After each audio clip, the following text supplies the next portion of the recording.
Hi guys, Extra Talk, very special one. We have a bunch of people from all the way UK, US, ready to talk about Ajax. It's the post Ten Hag era, guys. No more Ten Hag. So we gave you a little bit of time, to digest, to think about it. Also thinking about how Ajax looks like right now. We're going to talk about that. We're going to talk about a little bit of the future, what's coming our way. There are some transfers rumors, especially with Timber. Maybe we'll touch upon that as well. But before we do, let's start with the era of Ten Hag. Like quickly, look back at what Ten Hag has done. Look at how Ajax has improved. Some thoughts about that. Let me start with Alex first, quickly on these 4.5 years. Yeah, quickly, I think it's fair to say that Ten Hag has been probably the best manager of the 21st century for us, and I don't think it's I don't think it's outlandish to say that he's probably one of our better managers of all time. Of course, I'm very biased. I only started watching the club less than a decade ago, but he's brought an insurmountable amount of joy into my life, and into my footballing supporting life. So that's my very quick take on him. Awesome. Sam, let me go with you. Yeah, I'd probably agree. I've been supporting Ajax for 10 or so years now, and whilst De Boer brought a lot of success, he didn't really take Ajax to that next level on a European stage. And whilst we struggled a little bit this season, you can't forget the magical moments of the 2018-19 season. So I think for sure, Ten Hag really took us to another level. So it's always going to be sad to see him go, but I think we're all grateful that he stayed for the sort of period of time that he did. Yeah, absolutely. Mark, your view on this one as well. I just want to add something to this as well, because, Sam already said comparing to Frank de Boer, for instance, but didn't Ten Hag just arrive at the right time? Also financially, we bought more players, better players, also in a higher category, He started with Tagliafico, but at the end we started buying Antony, like these are not promise, not cheap players for Ajax. Haller, your favorite player. So what's your view? What's your view on on Ten Hag in general? I mean, there's always a factor. A lot of fans take this into as a factor as well, that you cannot compare Ten Hag with the other coaches. Yeah, I mean, I think that's fair, but to Alex and Sam's point, I would agree. I think he's the best manager we've had since Louis van Gaal for sure. And I think that, sure, we've spent a little bit more money in the recent past, but I think a lot of that also has to do with him and the fact that he's developed a lot of our players to which we could then sell them for a lot of money, and then we could use that money on additional players. And then also I think that's also a little bit unfair on a lot of the players that like De Boer did have. There were some really talented players in those teams. Like people forget, your Vertongens and Alderweirelds and Erikssons, like there were good players in those teams. Shona more like in his prime. I just think that you give Ten Hag those players back in the day, and we're doing a lot better. And I think that's just a testament to Ten Hag. And I think you see that now. Our players, sure, maybe we're spending more money, but is Haller even that much better? I'm already coming out in hot takes than like a Kolbein Sigthorsson back in the day. I don't know. I think Ten Hag is doing some great things with a lot of those teams. And I think it's just a testament to how well he has done. So we'll see what happens moving forward. What do you think is I'm going to ask you this, Mark. What do you think is his greatest asset as a coach? Because you're touching upon Haller, but Haller, I mean, according to many players at West Ham, he was dead basically. Is Ten Hag that good that he's able to like resurrect certain players? Even like if you look at Alvarez, a lot of people the first year were thinking like, he's not it. How important did he become afterwards? Is this something that we maybe sometimes undervalue when we look at Ten Hag? I think 100%. And there are certain issues with him, obviously, but I think that it's more important to focus on how good he has been and how good he is. I think he's very similar to like your Contes of the world, where he can take guys like Marcus Alonso and Victor Moses and win the Premier League. He's able to take very specific players who have very specific qualities and figure out, the best way to make them work. And then also tactically, he's just so good and he understands the game so well that he's able to take players who on their own probably aren't as good and make them function incredibly well within a team. And I think that Alvarez is probably the best example of that, because he actually even had to sort of tweak the system a little bit to make him work. And when he did that, he actually looked very good. And there was a little time there for 6 or so months at the beginning of the season where Ajax fans were like, "Ooh, is Alvarez like actually good?" Because he just made him look that good. He simplified his role. He knew what he had to. He knew what he had and how to make him play well, and that's what he did. So I think it's a testament to what Ten Hag does, and it's akin to the other best managers in the world, like your Pep and Klopp and Tuchel and Conte, who can take these seemingly somewhat average players and make them incredibly successful. Yeah, absolutely. Alex, you said, I mean, you're the youngest supporter of Ajax, if you look at the time. When did you start exactly? Was it right before Ten Hag, or was Ten Hag already the coach when you started following Ajax?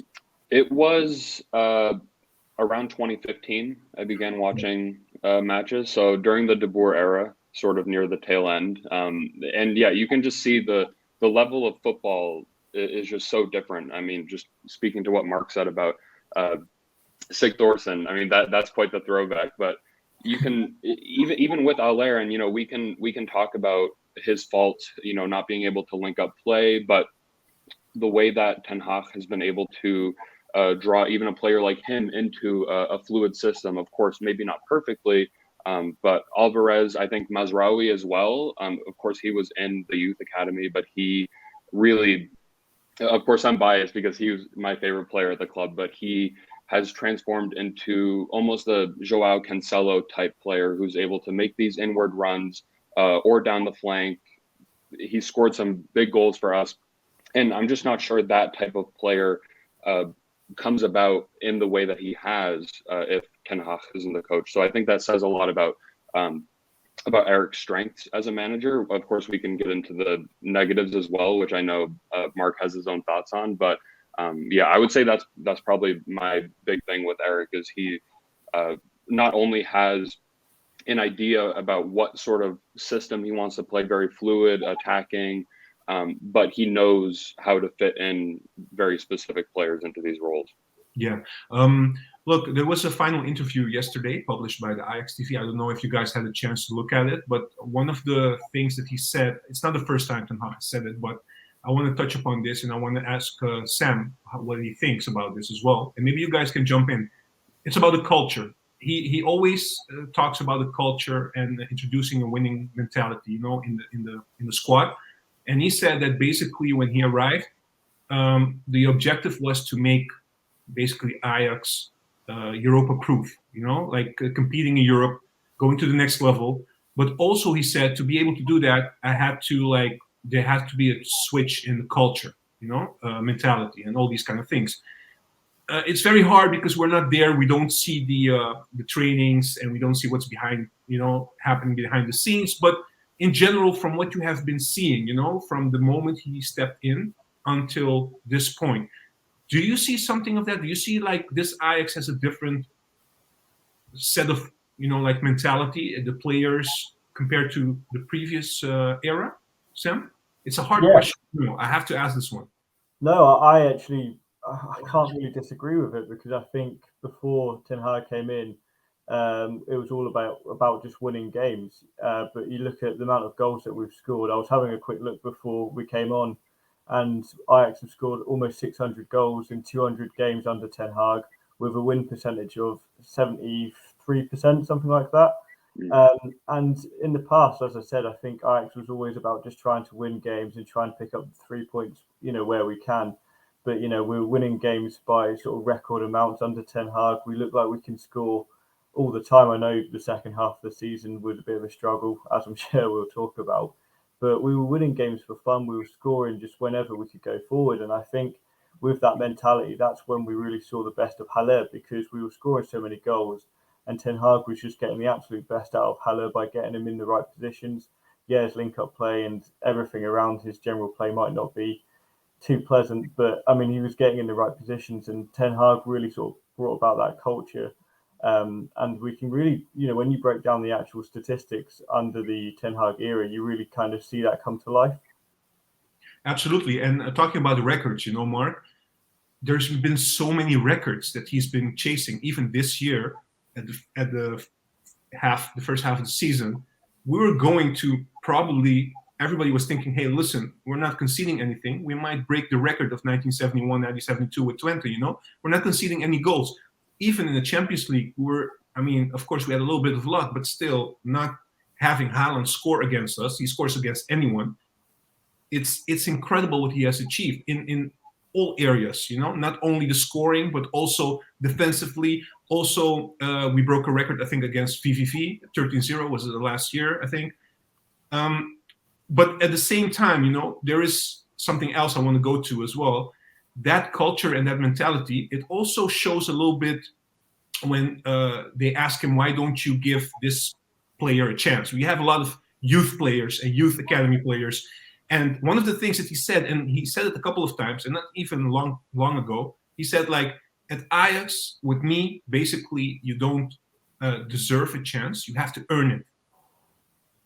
Is that also, I mean, you can agree or disagree with this, but isn't that basically his mentality? That it doesn't matter whether you're young, yes or no. If you want to be in the team, you have to be the best one, according to him.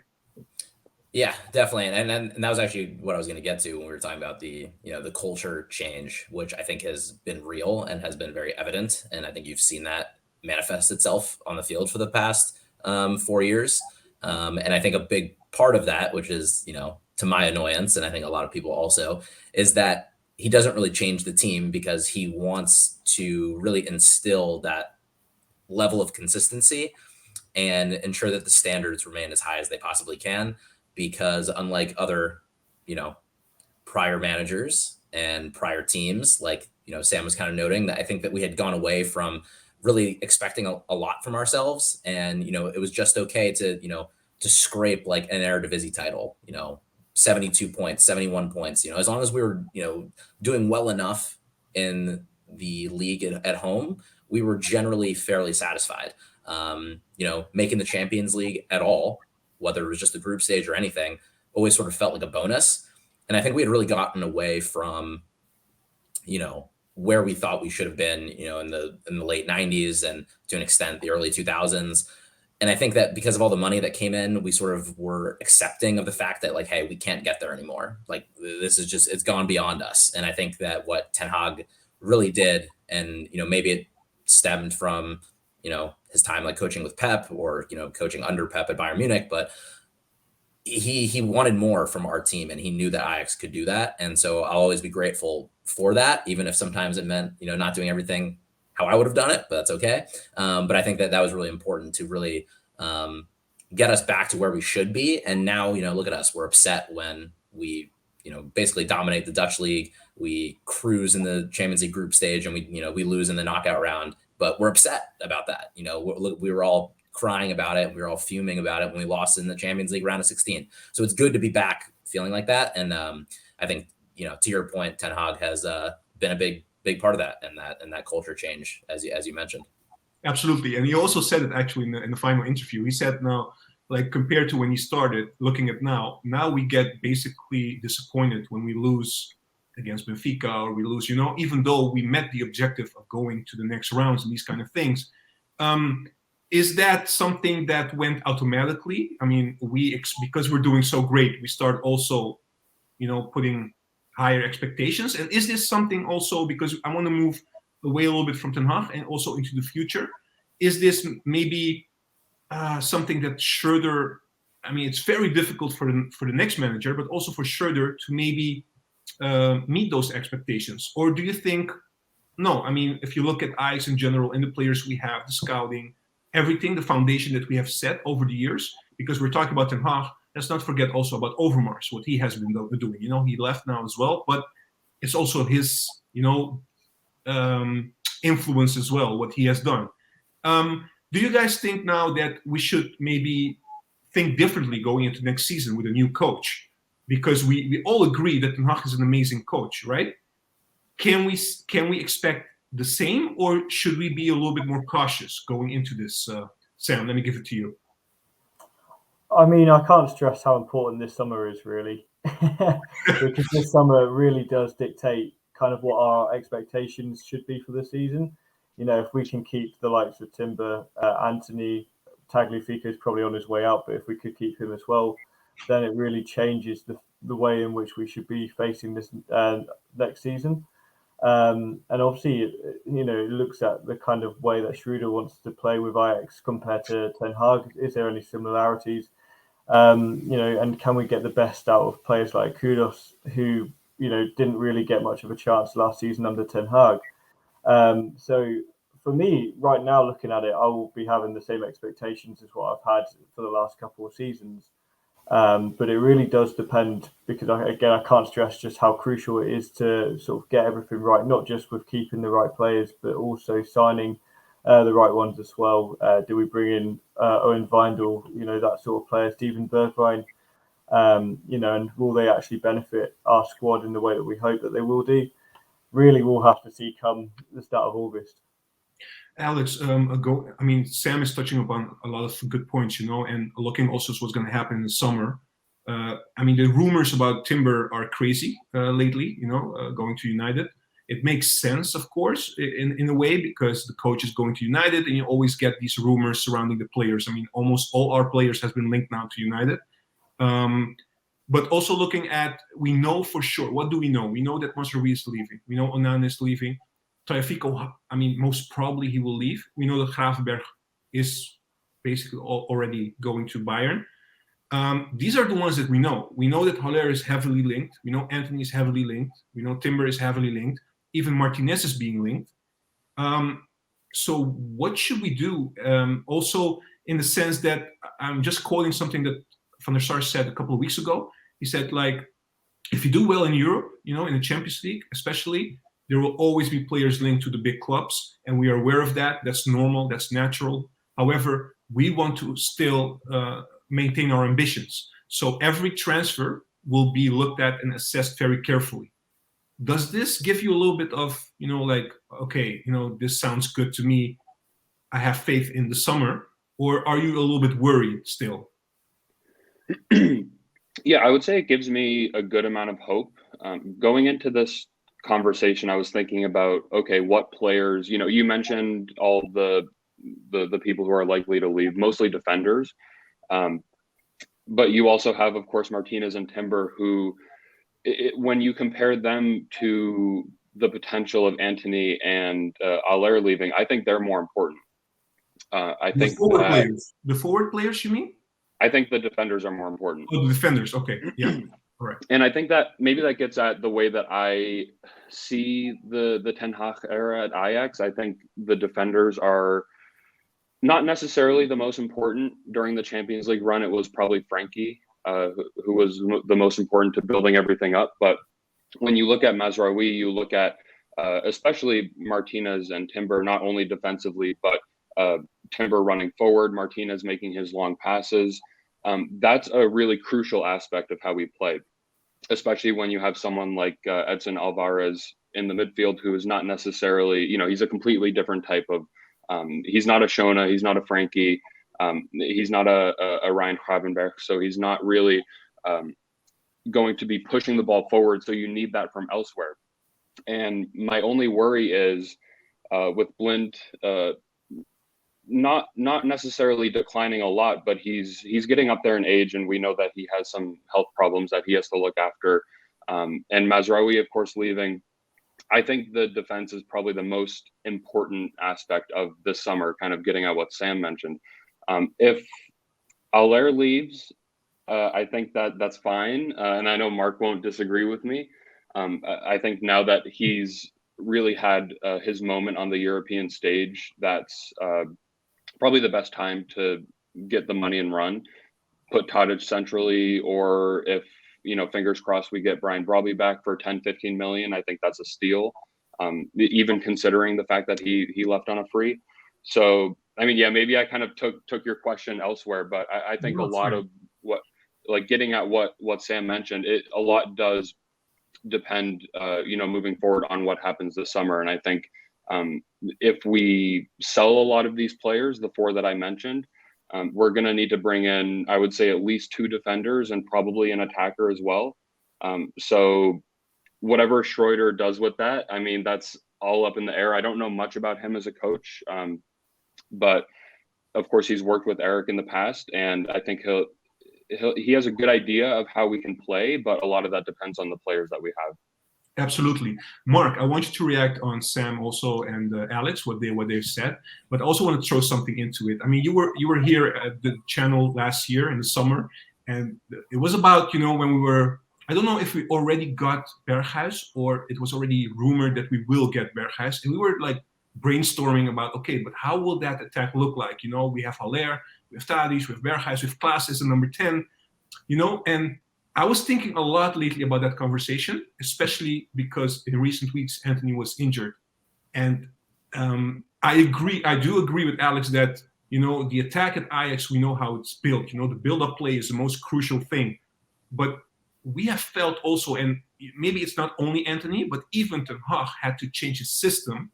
And he actually said why, because Antony was so good, and he was the only one that could bring what he brings in this squad. So he had to change the system and play a bit differently. I still don't understand, but maybe we can talk about that, why Haller was the second striker, but that's a different story. But in general, it also gives you a little bit of an idea of the players that we have right now. Ten Hag is not really somebody that changes a lot, in terms of system, but he did it because Antony was so crucial up front. But it also makes you think about, hey, maybe there's something more we can do as well, because we saw also Tadic coming back to the central role, 18-19, we were all like thinking like he's very good there. And Ten Hag always said, no, he's really better at the left side. So in general, how do you see this squad? Is there more that we can get out of this in terms of the players that we have? Yeah, so I guess going back to a very, very original question of like the expectations as well. Yeah. I think you have to keep those expectations. And you have to just hope that we kick on from here, because this team is now so talented. And I get that, departures are going to play a big role. Like, I get it. But the team is so good now, and I think we have such a good foundation. We can get basically whoever we want. We have so much money that's going to be coming in. You have to get it right. And if you're not, then that's just on you. We should hopefully have enough scouts that can replace some of these players and figure it out, because money should basically be no question at this point. We're going to be bringing in a ton of it. But I think, like, if I had to, kind of touching on Alex and Sam here, if I had to almost like rank like who would be the biggest loss for our team, it's probably Timber 1, Antony 2, Lissandro 3, everybody else below that. And I think like Timber is just so tough to replace, just because he is such a unique player, and not only on the ball, but defensively in transition, he can cover so much ground. There's just no one really like him. He's very unique. I can't really think of another center back, probably except for like Lisandro Martinez, who's kind of comparable in stature. He's like almost like a Mascherano type, but more composed. I mean, he's just fantastic, and losing him will be really, really tough. Whereas if you lose Lissandro, devastating.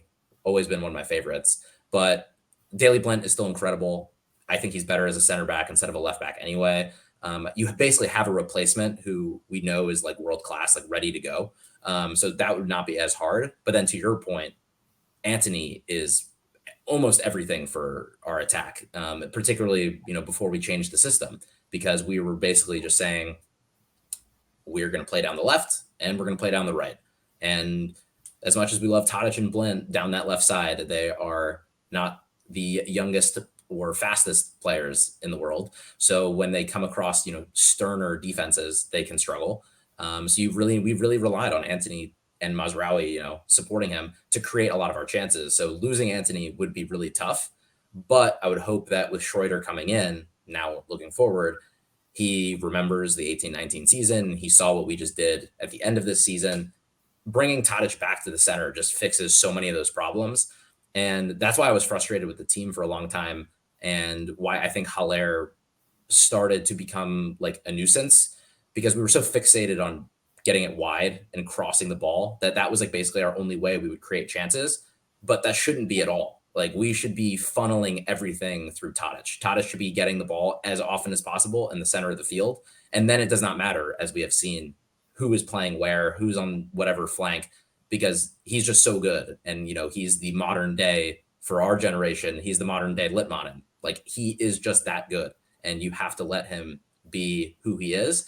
So I think moving forward, we can get more from this team because Tadic hasn't been playing in the center for 3 years.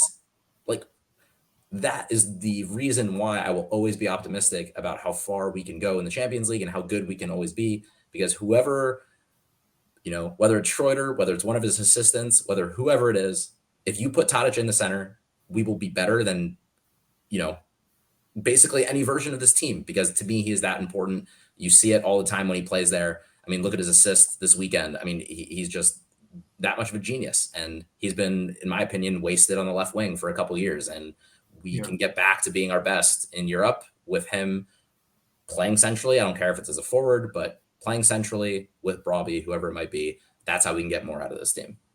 Yeah. I'm giving you guys a chance, Sam and Alex, to react on what Mark said. I do have a question on my own, but I will let you guys react first. So who wants to go? Do you want to go first, Alex?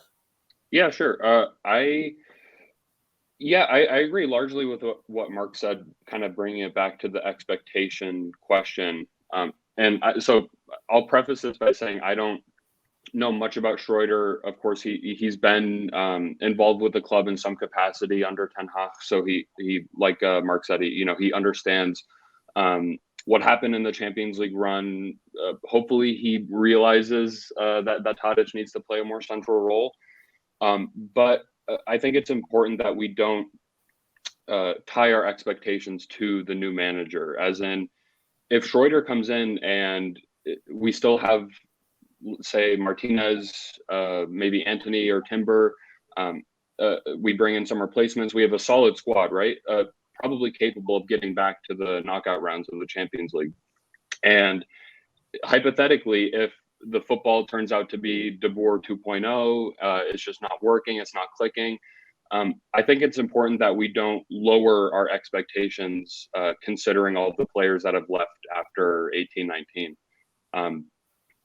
Fingers crossed that won't happen, and I'm hopeful that he'll come in and play the Ajax way, as it were. But like I said, that does require a certain amount of success in the summer transfer window, which is still kind of up in the air. I largely agree with what Mark said about, even if we lose, say, 3 out of the 4 players, maybe Aller stays or what have you, Martinez stays, I still think we have the finances and the ability to go out there and get some good players. And in our midfield and even attack, we have some decent young Ajax players as well coming through. But yeah, the big thing for me, I'm just going to go back to my main point, which is our defense is probably the biggest question mark at this point. Blind, I can see moving back centrally.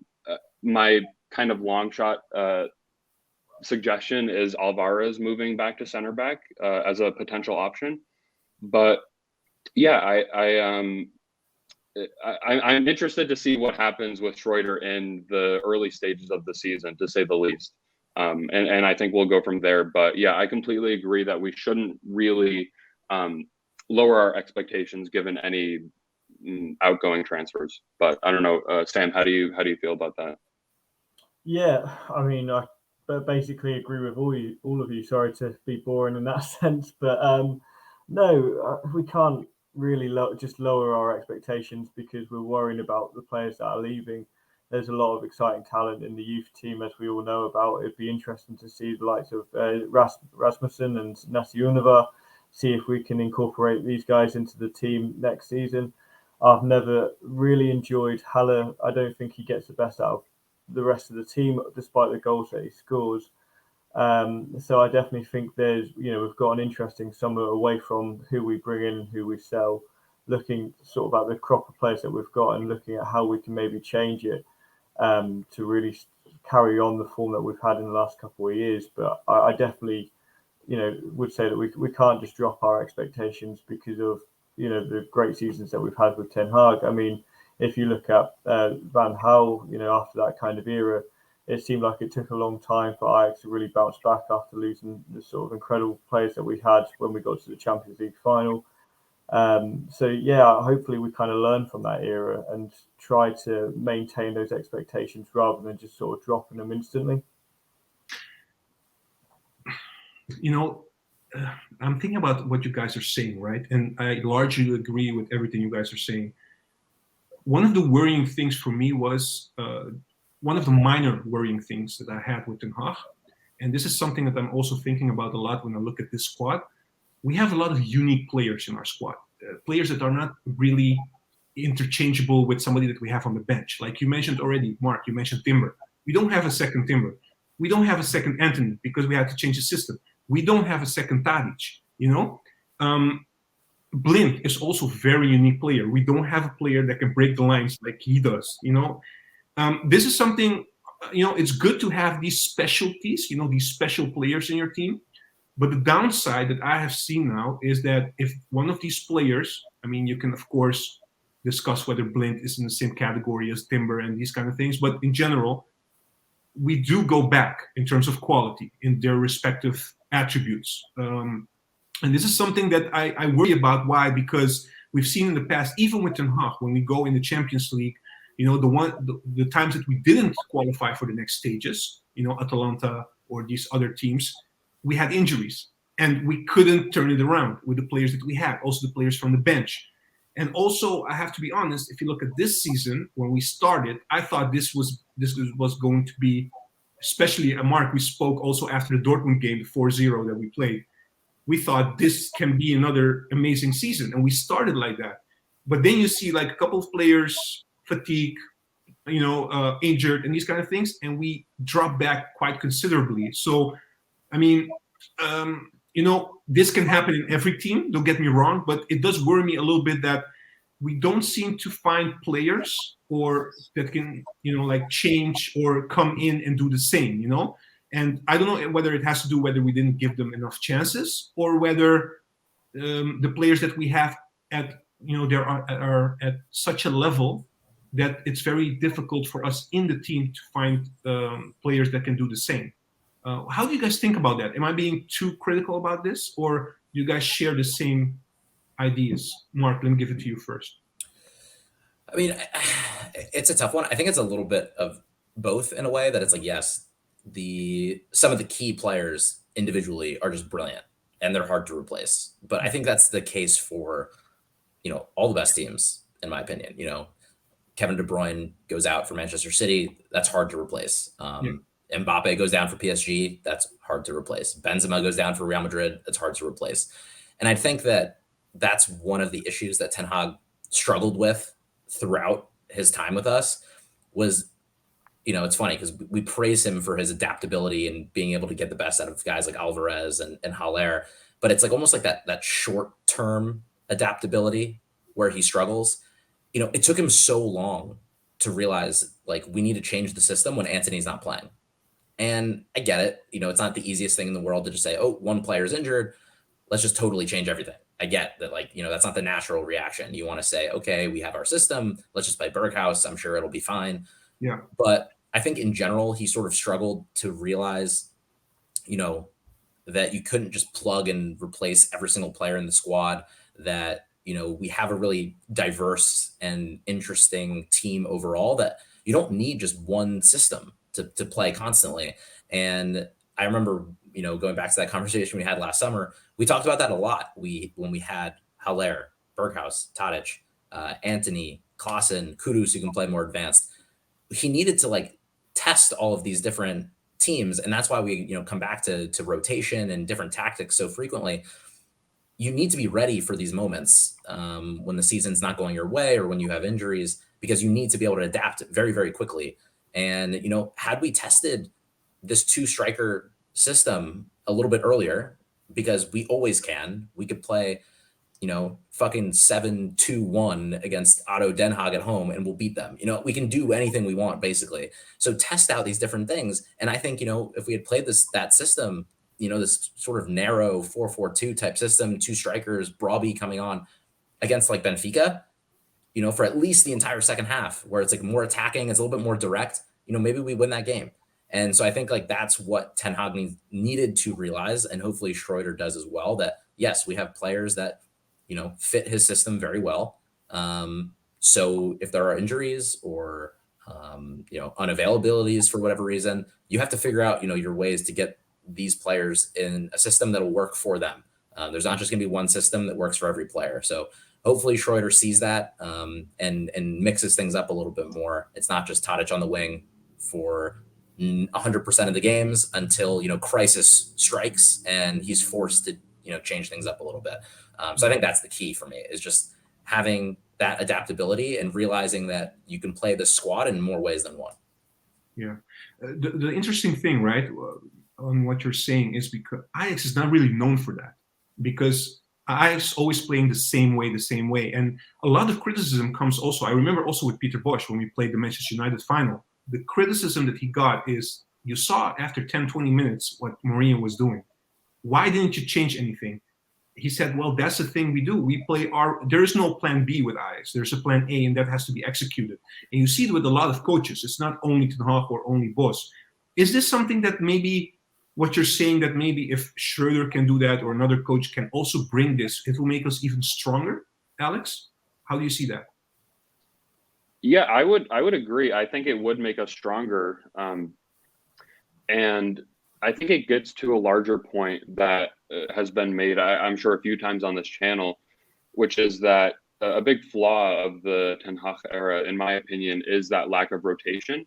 Of course, we can talk about his inability to switch to a plan B, of course, not making enough substitutions at the right times during key matches.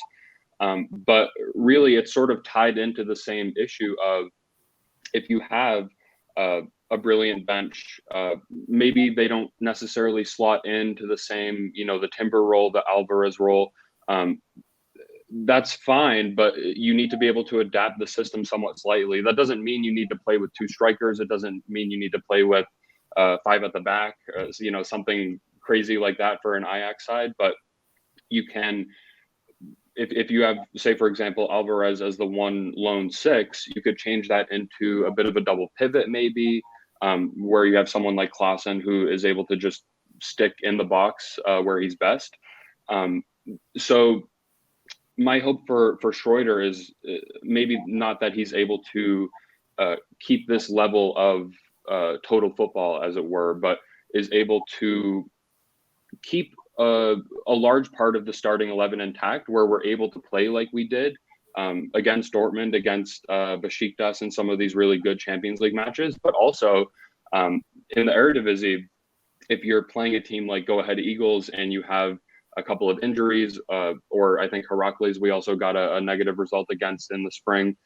Just throw Kudus in there, throw Keon Fitzjim in the midfield, do some, not experimentation necessarily, but have a backup option where maybe we play a little bit more conservatively. We try to keep the ball in our half a little bit more, instead of maybe giving some of these quicker sides a chance to counterattack and maybe grab a point or 3.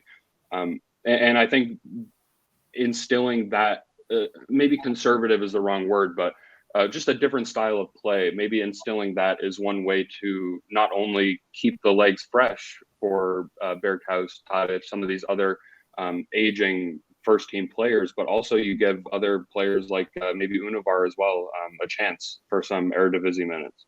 Yeah, I was thinking also about that, right?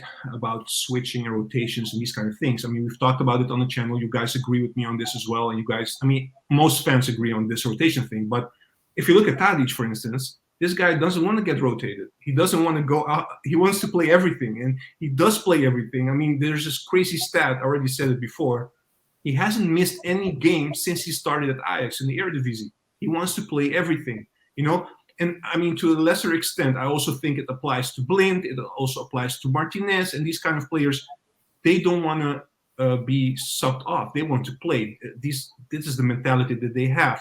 And I know it's a coach's job to make sure that, they also, other players get chances. Like one of the players that we've been talking about that didn't really, do what we expected from him so far. And of course, it also has to do with injuries, also this season, Kudus, for instance. But even if you look at Darami, we bought him for 12, 13 million. We haven't seen him this season. Is it because he's not good enough? Is it because, I cannot say anything about that. I've seen him a little bit at young Ajax, but I still don't know how good he is. I have no idea. Honestly, I don't. I mean, I'll say this: if Ten Hag is struggling with the egos of Tadic and Blint, then he's going to be in trouble at Manchester United. I can tell you that.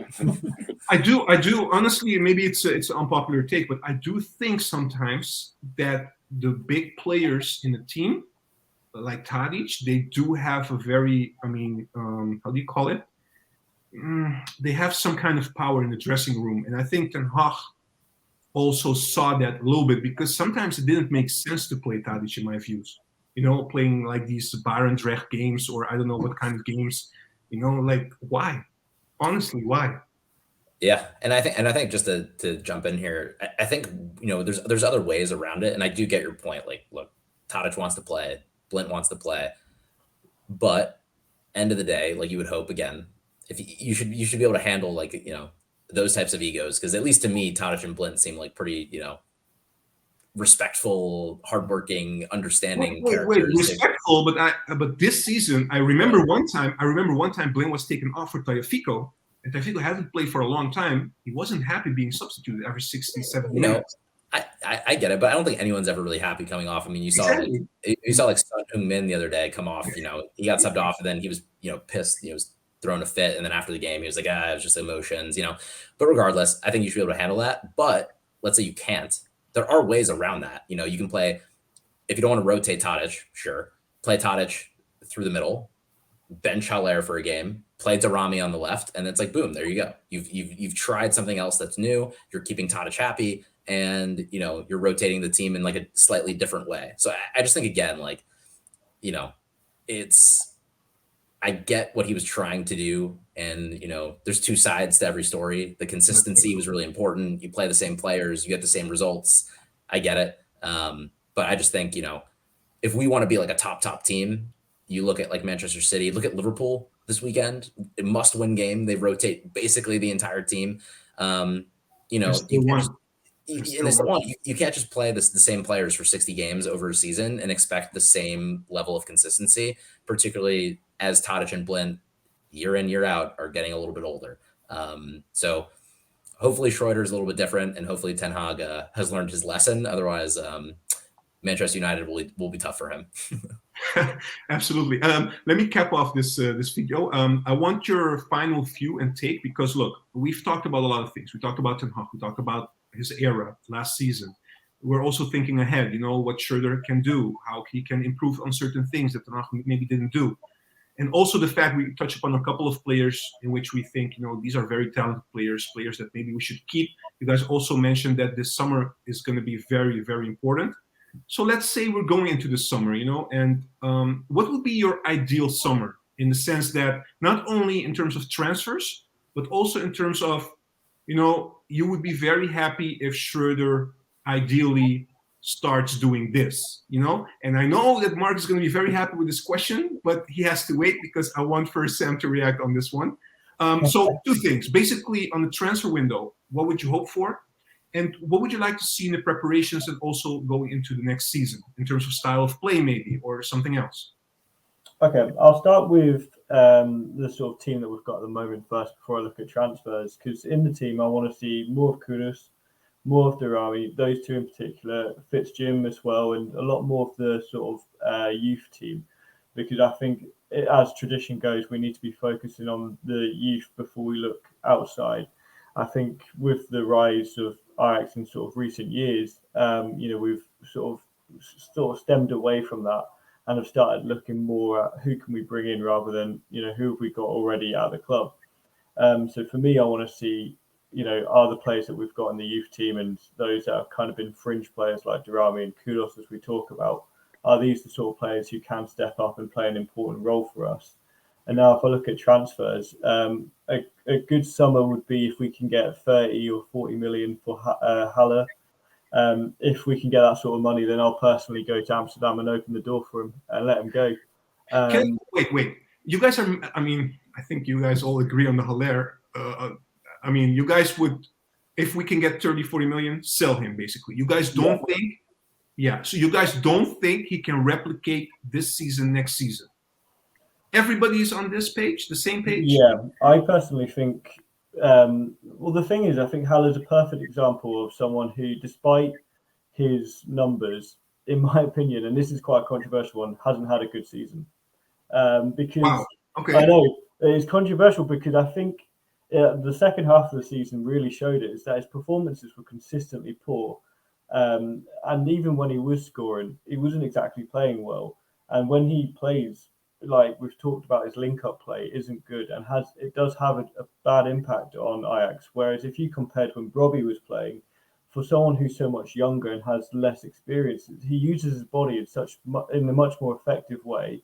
I think he makes smart runs. I think he does stuff that Haller just cannot do. So I'd be surprised if he can sort of replicate that form next season.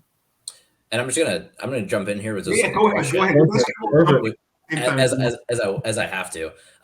But so the Haller stuff is just so interesting because I think it's probably the hardest like phenomenon to explain in football is when a striker who is scoring a lot of goals is not actually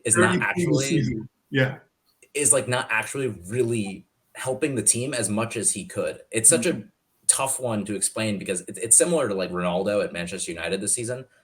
He's had like a pretty good season. Like when I watch Ronaldo, I'm like, hey, he's for what he is, he's doing okay. He's scoring, almost 20 goals in the Premier League, scored like 6 in the Champions League. But if you look at their numbers overall, they've scored, I think, 25 goals less than they did last season without him. But their top scorer last season had like 13 goals. So it's like, it's hard to really say like Ronaldo is the problem because he's scored like 26, almost 30 goals or whatever he has. Yeah. But in some ways, like he is. And it's very difficult to make that explanation because you see Manchester United win 2-1. He scores both goals. How could he be the problem? But it's like without him and someone else who brings more players into the game, makes smarter runs, just does more things on the ball. Maybe they win that game like 4-0. But it's like how can you really make that argument? It's so hypothetical. It's a really tough one to explain. But for me, when you watch Haller play every week and you watch Brobbey come in, the eye test tells you everything. Within 5 seconds of watching them play, you're just like, Brobbey is the better player. There is no question about it. He's making himself available, like Sam said. He's using his body. He's making runs. He's just bringing other players into the play, and he scores at a similar rate. And, thank you for the goals. His Champions League run was hilarious. And, at one point I was even hoping, obviously, team first, I was hoping he would go on and score like 19 goals, break Ronaldo's record, give him the Ballon d'Or. I don't care. But, now it is what it is. This is his peak.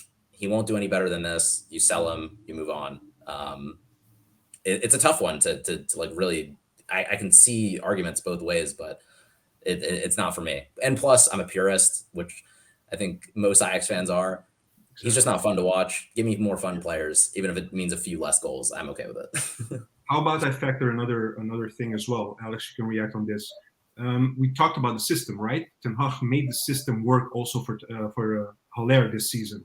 But you saw when we switched the system to 4-4-2 that he was struggling. It's not a system for Haller. You saw that when Brobbey came in, or Brobbey was playing as a second striker, but you saw Brobbey on the left side and Haller on the right side. It was, like Mark said, it was like day and night.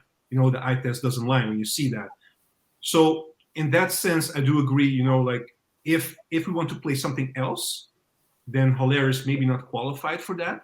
Or otherwise, if you want to have the same output from Haller, you have to play basically the same. You have to give him those crosses. You have to do everything to put him, to be the end that can tap in those goals or make the goals or these kind of things. So in that sense, I do agree. But on the other hand, and that's my only thing, right? We do talk about Brobbey, he's the better player and all these kind of things. But do you guys honestly think that Brobbey has not, until this point, shown that he can be consistent over a whole season and play that many games? And second of all, even if we do get Brobbey, right, and we sell Haller, who's going to score those 33 goals that we had last season? I mean, honestly. I can kind of pick up from that question. I think the way I see the potential, let's say, Brobbey acquisition and Haller leaves for Dortmund or what have you. Yeah, exactly. I think You're right, Juan. He can't replace the 30 plus goals. At least we haven't seen any proof that he can do that yet. I agree that the eye test tells you that Robbie is probably the better player and probably actually almost definitely fits into our system better than Aller ever has. But you don't need him to be the 30 plus goals player, even as a striker. He's, 19, 20 years old, maybe turning 21. If he comes back to the team, I think there's a potential for Tadic to still stay in a central role. With maybe Robbie starts the season as a number 9, and Tadic comes in occasionally. Like I think Mark, you mentioned, you switch them out quickly. Maybe you even put Tadic as a 10, put Darami out wide in an Eredivisie match, and hope all goes well. So I don't think you need necessarily 30 plus goals from Robbie for him to be worth it, and to give the green light for the Aller sale.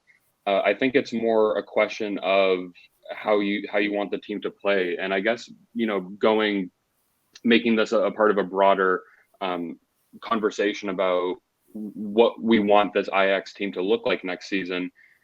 We don't want it to look like a team that's relying on one striker for the success in European and domestic competition.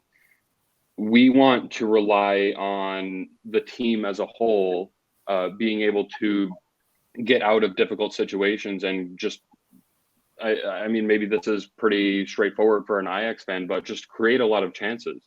And if you get players like Klaassen and you get players like Berghuis are in and around the box, you don't necessarily need a Haller to finish those opportunities. It's nice to have someone who's really tall, somewhat of an imposing figure for crosses and the like. But I mean, I think I saw Mark post some clip of. I didn't get a chance to actually watch the Vitesse match, but one of Aller's passes, not only was it inaccurate to Taylor, I believe it was, but it sets the team on the back foot for the next couple of minutes, because now Vitesse has the ball, we're backtracking, whatever setup we had around the box is completely null and void at that point. Whereas if you either you have Robbie at the 9 or Tadic at the 9, and you have a little bit more creativity, a little bit more composure on the ball, you might not be finishing as many chances, but you'll certainly be creating more chances, and hopefully reducing the chance that that whatever our opponent is, that they'll have a shot at goal. So yeah, that's my sort of holistic take as to the Aller problem, as it were. Are you guys all on the same page in the sense that you guys are all purists like Mark?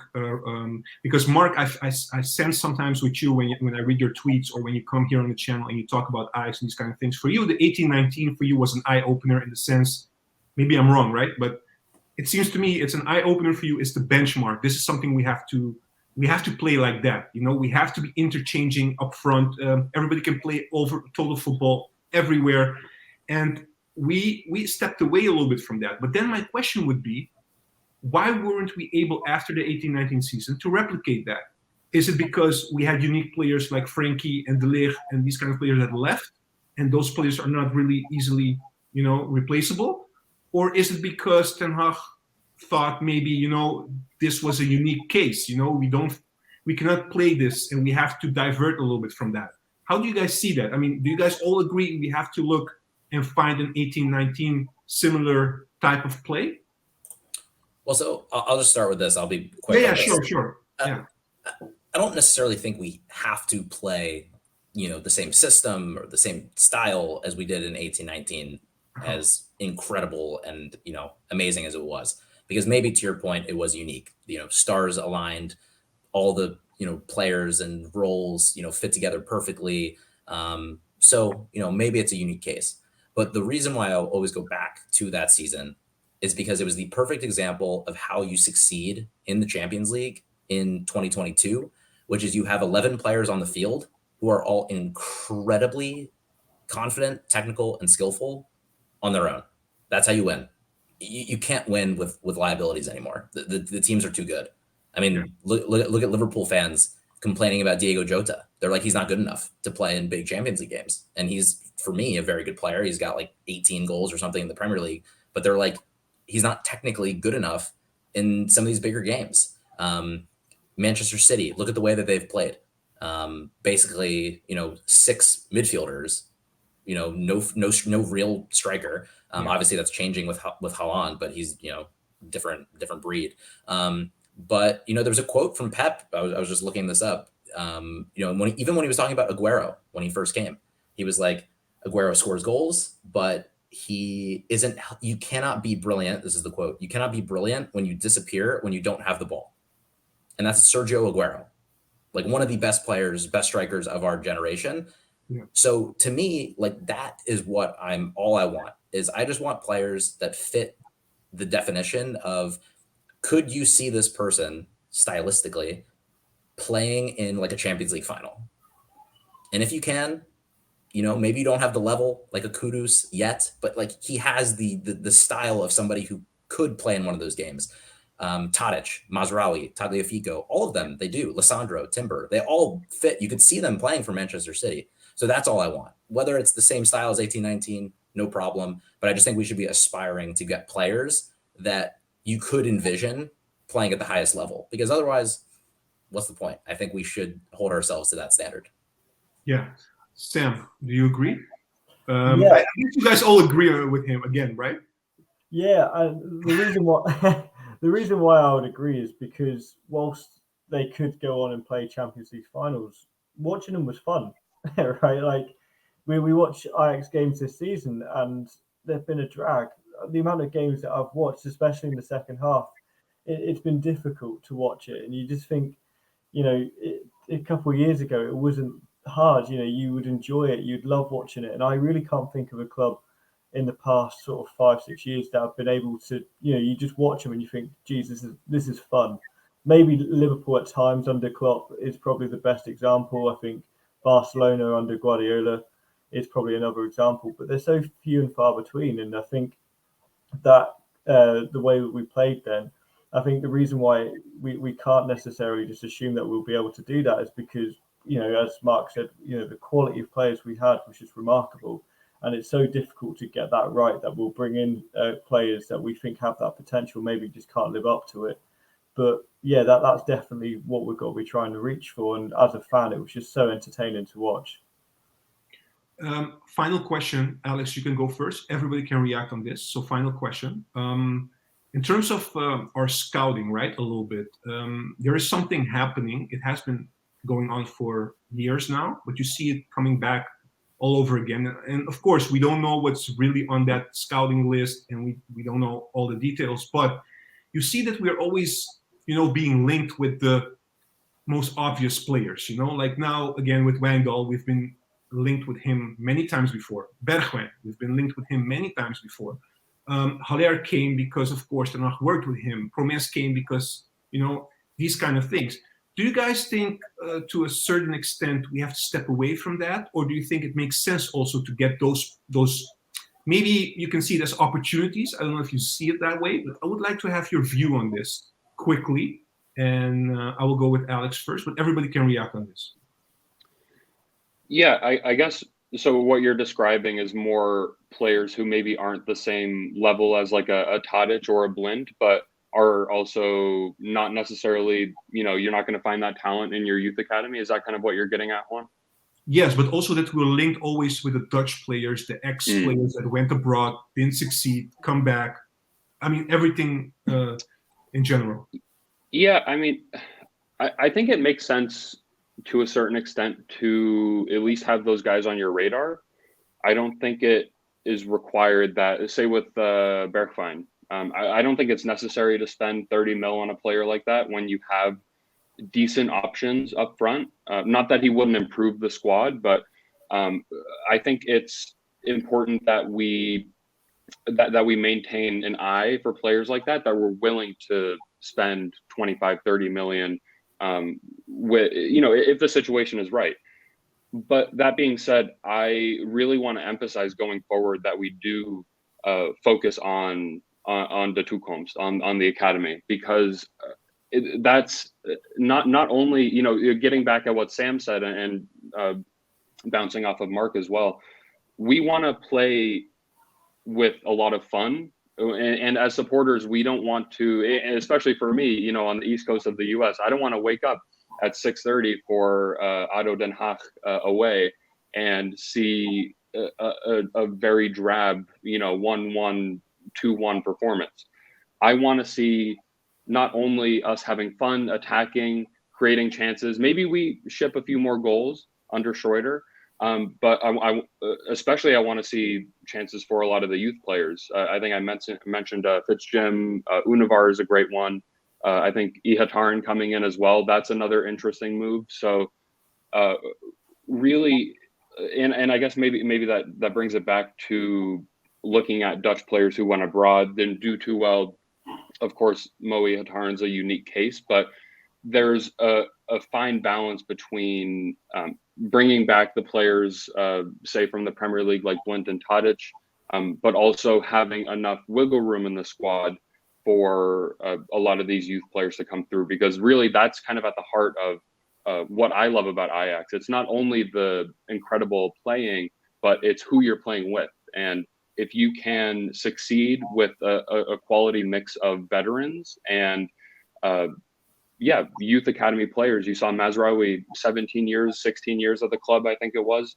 That's exactly what I love to see as a fan. So, you know, going forward, it's difficult to maintain that level on both sides, you know, the youth academy and the style of play. But I think you could argue that they go hand in hand. And you know, Juan, just finishing up quickly, getting to what you said about Wijndal, he can play. You can tell by watching him, he has that almost an Ajax identity to him. He's a defender, but he's moving forward. He's always looking to get to the byline, get in those crosses. But it's difficult because we don't have any good quality defenders in our youth academy right now. But we should really be looking for those replacements from Amsterdam. So I'll just end it at that. We do have Salahuddin, for instance, but he came back from a big injury, you know, and it seems like it's going the right way, but maybe it's too soon for him, you know. And also touching upon Wijndal quickly, and Sam, you can go after that. I asked it, or I tweeted today, like if we get Wijndal, he's like 10 million. It also brings, but this is maybe a discussion for some other time. It brings also the question what we do with Blind. Blind was a left back. And Mark already touched upon him. Maybe he should be more a central defender. But if we don't sell Martinez, that will also be an issue, because then the only spot open is the midfield. But you cannot play Blind without Alvarez because he needs defensive help. But if you look at the youth, Taylor deserves to play there. If you look at this recent week, so again, you know, these kind of things, it's not easy. It's very easy for us to talk about it, but as a coach, it's so difficult. Sam. On what Alex just said, you know, the delicate balance, looking at youth, looking at the players that we get. My notion was more about, you know, that we don't get also the youth should be the basis of everything, the foundation. But you know, like getting the Tagliaficos, for instance, you know, or getting the Antonys also. I feel like sometimes we don't look at those players anymore, but we're trying to find or get the Dutch players in, and the players that we already know that are good enough, but they're expensive. They're quite expensive, you know? So how do you see that? I think it depends on a case by case, really. Wijndal, touching on from Alex, every time I've watched him, he looks incredibly exciting. And I think if we're looking at then the debate between him and Blind, I think, you know, we've said already today that Blind is getting older. We can't expect him to play 2 or maybe even 3 games a week at his age and with the sort of health conditions that he's got. So Wijndal would be kind of coming in, you know, I don't want to say cover because 10 million is a lot of money to just have as a cover, but, you know, the idea would be that he would step up and grow into that position. But as I say, it's a case-by-case situation, because for me, Bergwijn from Tottenham isn't the sort of player I want Ajax to be signing. I don't think I've haven't watched a lot of him in the Premier League, and I know it's a lot different to the Eredivisie, but I haven't seen enough to be convinced about him, especially to spend 30. If he's the big money signing that Ajax invest in this summer, then I would be bitterly disappointed. So then touching up on the kind of Dutch arguments, it really does depend on the individual themselves, because I do really like the sort of niche signings that we bring in, like the Antonys and the Tagliaficos, when we know very little about them, and then they come on to be these kind of idols of ours in years to come. So for me, it really does depend on the actual individual that we're talking about. Yeah, Mark, it's all yours, man. You can finish this one. Finish the stream, bro. Finish the stream. Let's go. I mean, I thought we were going to end without too much disagreement until Sam said he didn't. No, man, everybody's agreeing. I know, but I'm not putting you guys together anymore. I'm sorry. Yeah, but Sam not wanting Bergwijn, that's an interesting one. I think he'd be. It's not for me. It's not for me.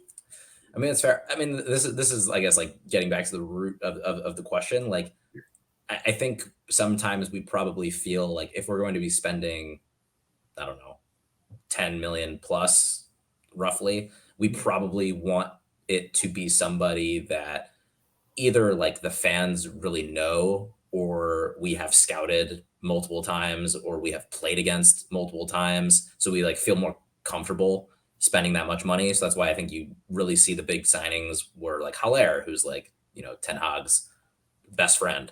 Guys like Tadic and Blint, who everyone really knows. Do you think he will take him to United or not? God, I hope so.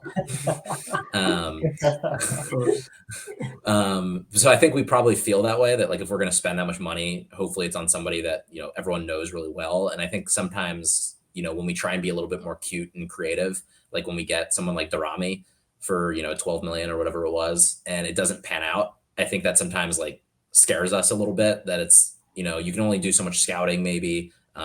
But unless you've played against the player multiple times or like coached against him multiple times, that it's hard to get a real sense. So I think that's probably why we're linked to like the same people over and over. But my main thing when it comes to like transfer policy is like, I just wish that the signings are just very deliberate, like in terms of, we want you to be a starter and to like make a big impact on the team right away. I just think that should be the mindset. I just think like a signing like Darami, I was never a fan of, just because we didn't expect him to play. That was basically the mindset coming in. Everyone's like, oh, he's a prospect for the future. He's a prospect for the future. And I just think that's tough for signings like that, just because at that point, I would rather just use our own prospects. Would you argue the same also about Kudus? Well, I think at the time, we thought Kudus was like going to be one of our solutions in midfield when we were struggling in midfield. And I think we saw that. I mean, when he first started, I mean, he was starting every game. And I think, again, like with Kudus, at least, I think the intent was correct. I don't think we signed him planning on him being some like big developmental prospect. I think we thought he was like ready to contribute, and he did, at the start. Just got away from him, unfortunately. But so I think like that's my big thing. I just wouldn't want us to sign a player unless we're very confident they'll start. If we sign a right back this summer, which we, in my opinion, have to, I think that's like arguably the most important signing we need to make. I want someone who they are very confident, like that's our starter. Not like, oh, he'll compete with Wrench, he'll compete with like Rieger. Like, no, I want you to be the starter. And if it doesn't pan out, it doesn't pan out. But I just think you need to be like that ambitious with signings. Otherwise, you run into problems where it's just like you have these signings that are taking the minutes of our youth players. And I think like that impacted Taylor, for example. There were just like, midfielders like Alvarez in there who maybe didn't need to play as much as they needed to, but they were sort of big signings. So I think like as long as you're getting away from doing that, we'll be fine in the transfer window. So I guess to come full circle and wrap this up, where I want this team to be in some of the signings I would like to make. Unlike Sam, I think Bergwijn would be a great signing. I think Bergwijn coming in, again, very experienced player. We've seen him do it for PSV. I think he has, a level higher than what he's been showing at Spurs, which is a tough team to play for, like very defensive, counterattack. Like it's just not conducive to his style of play. And I think, again, it's a move that frees up flexibility. So you get Bergwijn in, you sell Haller, you bring in Brobbey, then you can have Bergwijn play as a striker. You could have Brobbey play as a striker. You can have Tadic play as a striker. You can have Tadic play on the left. You can have Bergwijn play on the left. Options, which is, to me, is always the most important. So Bergwijn in, Antony on the right, Ihatara on the right. Bergwijn on the right. So Good. just Good. options, Yeah. which is just always what I would like to see. And then don't have a right back in mind, but someone has to come in. I don't know. I haven't done enough scouting to know every right back on earth, but right back should have to come in. And then depending on the outgoing transfers, you make up your mind from there. But I think you will be fine. You will be fine, like you said. You will be fine if they don't find the right back that they want to give it to Regeer or Ranch or whatever, the youth. I don't think that's a good enough level, to be honest. Really? I don't think either of them. Okay. I don't think either of them have the level to, get us to where I think we should be. And I think they're good. You know that when Mazraoui started at Ajax, nobody thought he was the level of Ajax. Oh, no, really. You weren't talking to me. That's the problem. Yeah, no, but everybody was thinking, what is he, a midfielder, right? But he was even saying, like, I'm more a midfielder. There were a lot of doubts about him. Even the coaches. I mean, it took a long time for him to get a contract at Ajax. So you have to be careful when saying a youth player is not good enough. I think I've seen enough of Wrench for sure. I think Regeer is good. He's not incredible. I think I just look for the traits. Mazraoui, I always had the traits. He was always there. But beside the point. And then the last position that I don't think we actually need to spend on would be goalkeeper. I think we give it a go with the three that we have, and you give Gorder basically all the minutes in preseason, and see if he's better than those two. But if not, you just use Pasveer and Stecklenburg this year, and then next year you try and get the keeper for the future. But I think we're well positioned. Just a couple key signings need to be made.